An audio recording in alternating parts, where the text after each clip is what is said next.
Shalom adik-adik. Nah, gimana nih kabarnya? Kok Ogi gimana? Pastinya baik dong. Karena kita punya Tuhan yang Luar luar biasa. biasa. Nah, kita mau mulai sekolah minggu kita mau bangkit berdiri, kita mau katakan kasih Yesus manis dan indah. Pakai gerakan ya.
Kita mau dengar firman Tuhan, kita mau katakan seperti Bapa sayang Anda.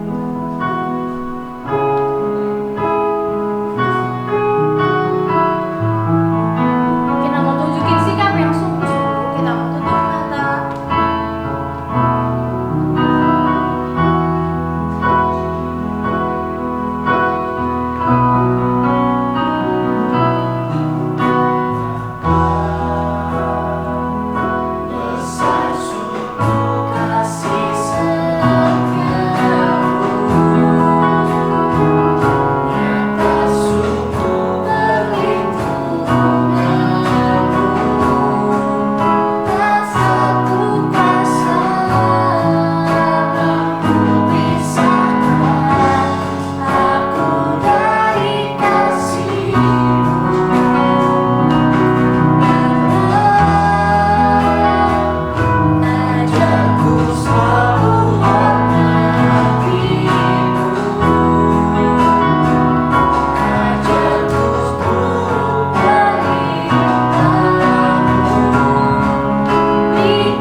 Adik-adik, mari kita siapkan hati kita untuk mendengarkan firman Tuhan. Tutup matanya, lipat tangannya, kita sama-sama berdoa.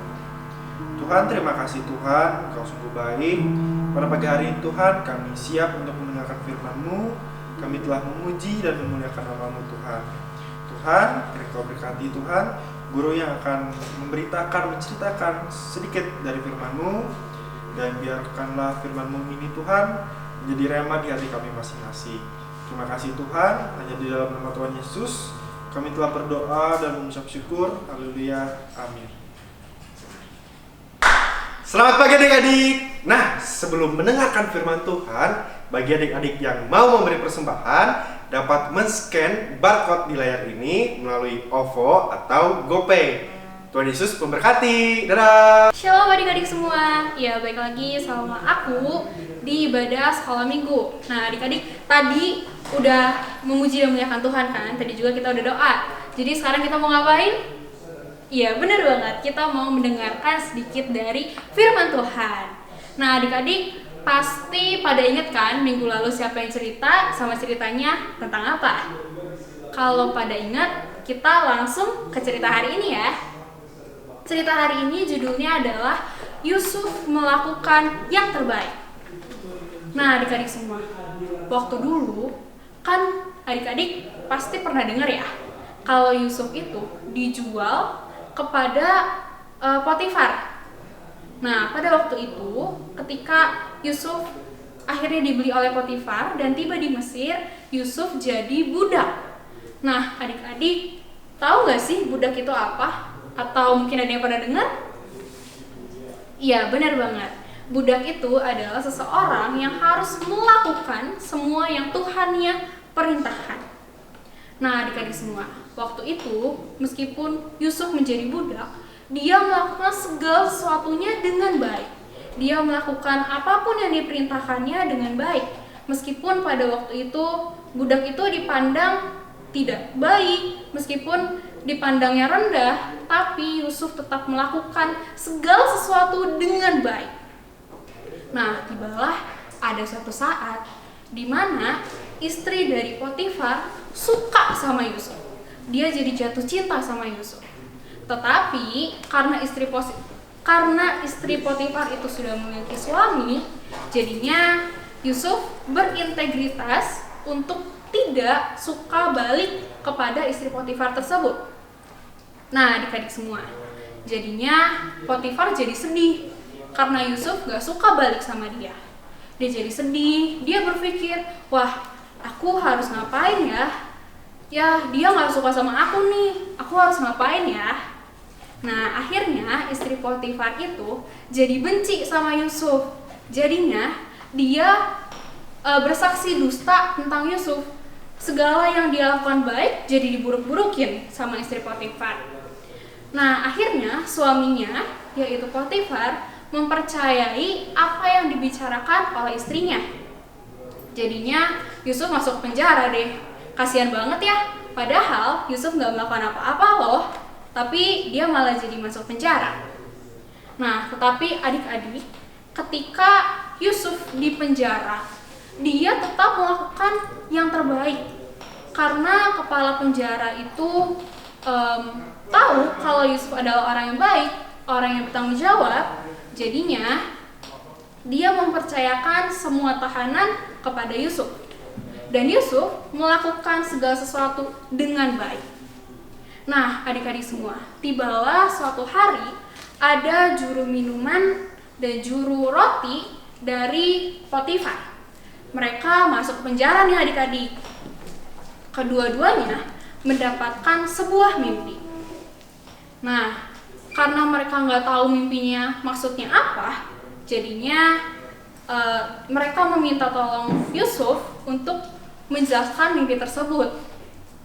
Nah, arti mimpi keduanya itu adalah dalam 3 hari mereka akan keluar dari penjara. Tetapi juru roti dari Potifar itu akan meninggal, tetapi juru minumnya akan kembali melakukan kewajibannya sebagai juru minum dari Potifar. Nah, 3 hari berlalu dan apa yang dibilang Yusuf benar banget.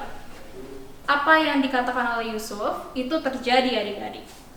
Nah, karena mereka keluar dari penjara, akhirnya Yusuf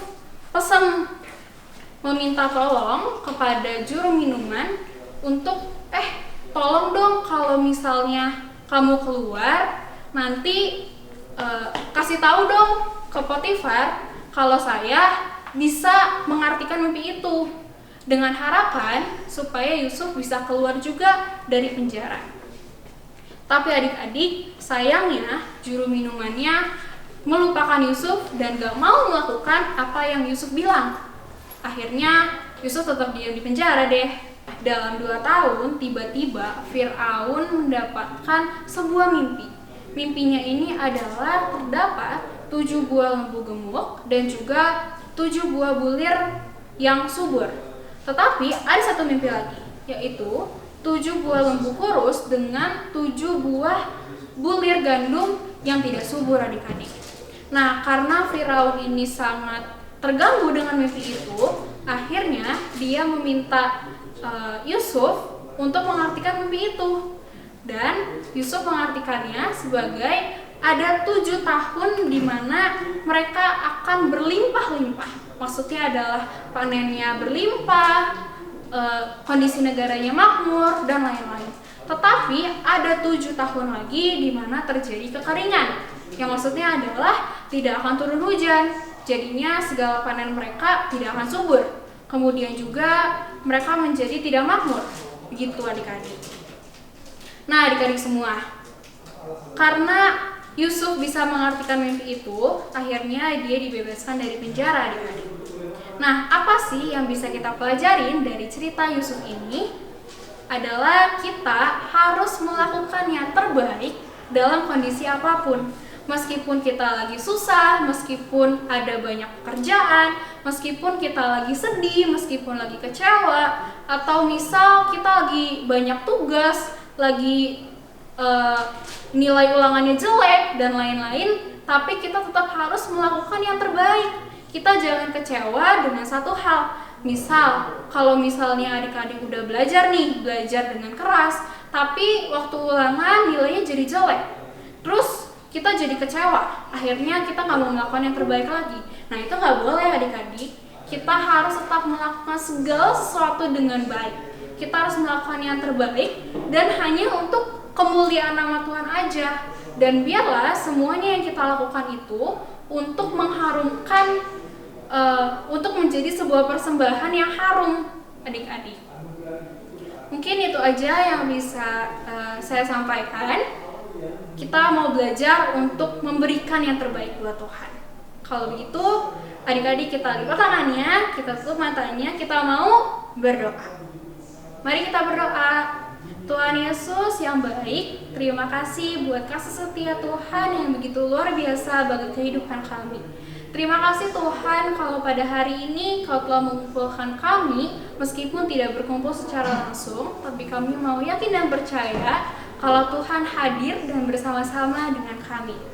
Tuhan, renunganmu pada hari ini mengajarkan kami untuk tetap melakukan yang terbaik dalam kondisi apapun. Kalau kami kecewa, kalau kami sedih, kalau kami lagi senang, kalau kami sedang bersuka, dan biarlah kami tetap melakukan yang terbaik Tuhan. Ajar kami untuk selalu memberikan yang terbaik dan hanya kemuliaan nama Tuhan.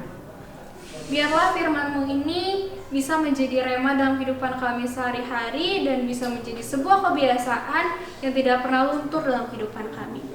Tuhan, kami juga mau berdoa untuk kokok-kokok, cici-cici sekolah minggu ya Tuhan. Kau berkati mereka, Kau limpah-limpahkan berkat-Mu ya Tuhan.